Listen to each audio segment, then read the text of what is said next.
के पेट में दवा डालना है तो कौन किसके पास इतना वक्त है, इतना पैसा है भाई 400 रुपये दूसरे पे खर्च करे, 100 रुपये मैं किसी पे खर्च कर दिया तो हम ये तसव्वुर करते हैं कि उन्हें वो 100 मेरे ऊपर कब खर्च करेगा। ये इतना नफ्सा नफसी ख्याल हमने कोई 40-50 लाख रुपए, इससे हो क्या रहा है? हमारे यकीन हमारे अकीदे, वो तो अपनी दुकान चलाने के लिए, अपने कारोबार के लिए, अपने बिजनेस के लिए, अपनी अगरबत्ती के धुएं का असर बताने के लिए, अपने उद्लोबान का इफेक्ट बताने के लिए, अपने नींबू का पावर बताने के लिए, अपने गले में मालो जर लोगों के जेब खाली करवाने के लिए, भरने के लिए बोल रहा है। लेकिन आप गौर करें इसकी वजह से आपका दिल कहां से टूटता है? वलियों से खत्म हो जाता है। अकीदा जो अल्लाह के सच्चे दोस्त है, आप ऐसे आज के आमिलों को देखकर जिनको बेटों को धुक्काले में कैसी तारत लेना, ठंडकाले में कैसी लेना नहीं आता, एक हफ्ता 2 हफ्ते पानी नहीं नहाते बेटे, जिस्म में से गंदी बदबू जाहिर होती है, ऐसे लोग इलाजात के लिए बैठ गए। ऐसे लोग अपनी जिंदगी में चाहते हैं कि वो अपने आप की पूजा करवाए। याद रखिए, नहीं, अल्लाह वाला कभी भी याद रखिए अपनी तरफ माइल नहीं करता, लोगों को अपनी तरफ अट्रैक्ट नहीं करता। अल्लाह वाला जिससे वो मिला हुआ है वो अल्लाह की जात से मिला देता है, ले जाकर करबला की चौखट तक पहुंचाता है, ले जाकर कदमे इमाम हुसैन में पहुंचाता है। मेरे मौला यहां तक लाना मेरा काम था, लाज निभाना आपका काम है। सच्चा कामिल बुजुर्गान इस्लाम से निस्बत रखने वाले का यह हाल। लेकिन अमलियात की दुनिया इससे बचकर इसी और ये चीजों से जो सबसे ज्यादा तबाह है हमारा माशरा, कि फला बुजुर्ग आ गए, फला हस्ती आ गए, फला खाब में कुल रात दिन पीने वाला, ना उसको शरीयत के मसाइल मालूम, ना तरीकत से कोई वफ़ियत है, ना मारिफत की कोई शनासाई है, ना कोई हकीकत से वो बाखबर है।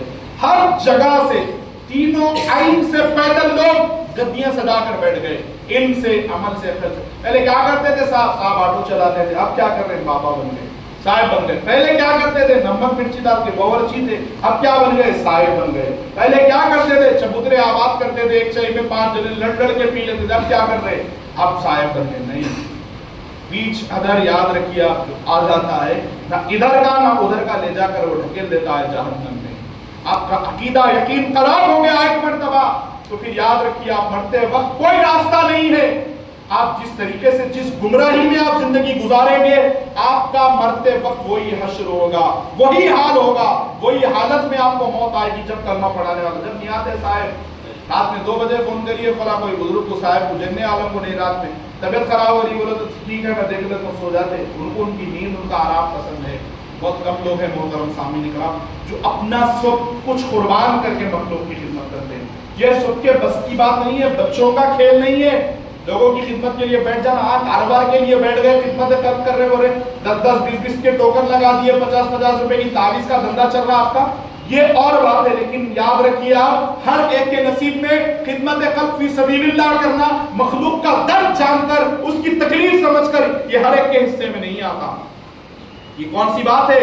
गौसे पाक फरमाते, बंदे ने पूछा मौला गौसे पाक से, शहर जीला से, पीरों के पीर से, मौजूद सामीन इकराम, सरकारे दो जहां से, शहंशाह शाहो गदा से, मिस्कीने बेनवा से, सैयद व सुल्तान से, जो फखरे ख्वाजा से, मगरूब मखदूम गरीब बादशाह से, शेख दुर्वेश वली से, मौलाना हजरत गौसे समदानी से, महबूब सुबहानी से, कुतुब रब्बानी से, किंदिले नूरानी से, पीर लासानी से, शहबाज लामकानी से, जामिउल असरार वल मानी से, अबू मोहम्मद मुहिउद्दीन से, गौसुल आजम से, गौसुस समावाति वल अर्द से, पीराने पीर से, दस्तगीर से, रोशन ज़मीर से, शेख मीरा मुहिउद्दीन अब्दुल कादिर जिलानी से, के मौला फरमाइए अल्लाह को अगर राजी कर लेना है, उसके कुर्ब जवार में पहुंचना है तो क्या करे जिससे अल्लाह फौरन खुश हो जाए, राजी हो जाए। जो सबसे ज्यादा अल्लाह को पसंदीदा अमल है, 2 अमल फरमाते हैं गौसे पाक। याद रख लीजिए,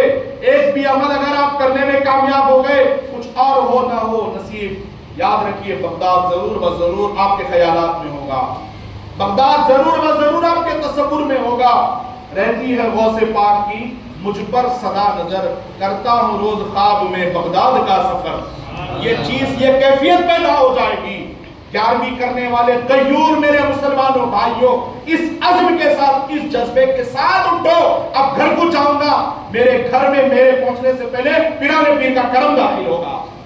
اس یقین کے ساتھ جاؤ تو صحیح، خدا کی قسم جو کام تعویذ نہ کر سکے میرے پیر کا کرم آپ کو آگے بڑھا دے گا، کامیاب کر کے رکھ دے گا۔ پکاؤ، پکا کے دیکھو 5 کلو چاول، ارادہ کر لو کہ 10-20 آدمی کو کھلا دوں، 51 آدمی کو کھلانا یہ غوث پاک کی ذمہ داری ہو جائے گی۔ آپ اتنا مضبوط عقیدہ کر کے دیکھو، خدا کی قسم وہ ضرور و ضرور تمہارے گھر میں آئیں گے بگڑی بنائیں گے۔ آپ سوچو، بلانا، پورے مہمان کو بلانا چاہتے ہیں، بڑے عہدے والوں کو، بڑے بڑے شخصیات کو انوائٹ، کبھی دل سے انوائٹ کرو پیرانے پیر کو، خدا کی قسم وہ جھوپڑی میں غوث پاک آ جائے، بادشاہوں کے محل سے زیادہ رشک کے قابل آپ کی جھوپڑی بن جائے گی۔ فرمایا گیا کہ مولا کو راضی کرنے کا کتنی پیاری چیز غوث پاک فرماتے، ایک عمل تو کم از کم زندگی میں آزما لو، ہر جگہ ہر سو کامیاب۔ فرماتے ہیں کہ اگر اللہ کو راضی کرنا ہے تو عمل ہے بہت آسان ہے، اور اللہ راضی ہے یا نہیں یہ دیکھ لینا ہے، تو یہ 2 عمل اگر کسی کے اندر ہو تو سمجھ لینا کہ یہ صحیح راستے پر چل رہا ہے۔ پوچھا کہ غوث پاک فرمائیے پھر کیا ہے وہ 2 عمل؟ فرماتے ہیں غوث پاک سرکار، ایک بھوکے کو کھانا کھلانا، ایک بھوکے کو کھانا کھلانا، دوسرا بنا کوئی مقصد مخلوق کی خدمت کرنا۔ ایک بھوکے کو کھانا کھلانا، دوسرا مخلوق کی خدمت کرنا۔ یہ 2 عمل ایسے عمل ہیں اگر کسی نے اپنی زندگی میں یہ عمل آزما لیے، غوث پاک فرماتے ہیں میں اس کا ضامن ہوں، ہر کام ہر بگڑی اس کے اللہ تعالیٰ ضرور بنا دے گا۔ تو یہ 2 میں سے کوئی ایک عمل، آپ تو جانتے ہیں کہ موسیٰ نبی علیہ السلام نے دعا کی تھی میرے مولا فرعون کو تباہ کر دے، تو فرعون پر 9 سال تک کوئی مشکل مصیبت نہیں آئی۔ اس کی وجہ کیا تھی کہ اس کے محل سے غریبوں کا دسترخوان چل رہا تھا۔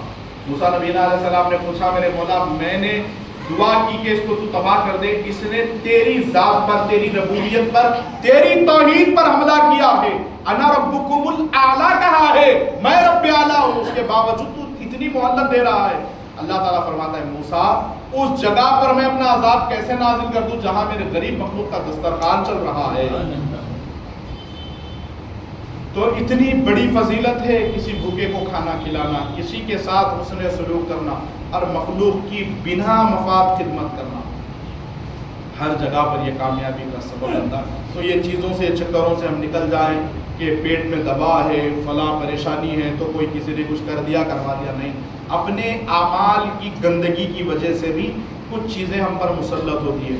شیطانیت میں آپ کو بتا چکا ہوں، غوث پاک کا صدق دل سے نام لے لو، شیطان ختم ہو جاتا، کسی لیے کوئی عامل نہیں بتاتا، پھر آپ ان کے پاس تعویذ لینے کا آ جائیں گے، ان کے 50-100 روپے انکم کون ختم کرنا چاہتا ہے؟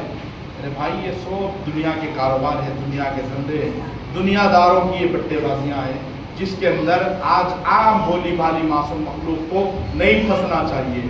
اپنے دل سے آپ نسبت اس یقین کے ساتھ رکھیں کہ میرے پیر دستگیر سن رہے۔ غوث پاک فرماتے ہیں جس کو میرا زمانہ نصیب نہیں ہوا وہ میرا مرید کیسا، فرماتے ہیں دل سے کہہ دے کہ وہ غوث پاک کا مرید ہے، وہ میرا مرید ہو جائے گا۔